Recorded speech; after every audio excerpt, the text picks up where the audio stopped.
பட்டாம்பூச்சி உருவான அதிசய கதை.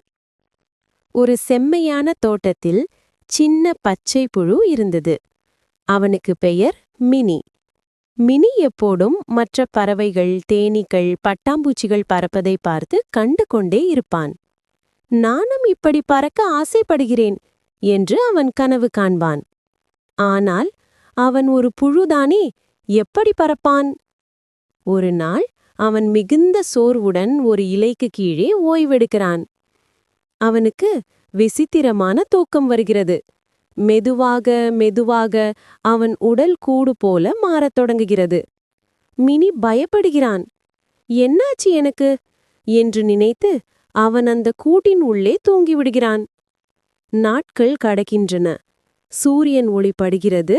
மனமும் உடலும் மாற்றம் காண்கிறது. ஒரு காலை, டக் டக் டக், கூட்டில் ஒரு சிறு கலைப்பு. மினி கூட்டை உடைத்து வெளியே வருகிறது. ஆனால் இது என்ன? அவனுக்கு அழகான நீல பச்சை நிற பட்டாம்பூச்சி இறகைகள். நான் பறக்க முடிகிறதே என்று மகிழ்ச்சியுடன் கத்துகிறான். அவன் முதன்முறையாக இலையிலிருந்து பறந்து வானத்தில் உயர்கிறான். அவன் கனவு உண்மையானது. அன்று முதல் மினி அந்த தோட்டத்தில் சிறந்த பட்டாம்பூச்சியாக ஒளிர்ந்து பறந்தபடி சிரித்துக்கொண்டே வாழ்கிறான். நல்ல விஷயம்.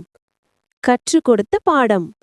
கனவு இருந்தால் ஒரு நாள் அது நிச்சயம் நனவாகும். Rainbow and clicker emoji.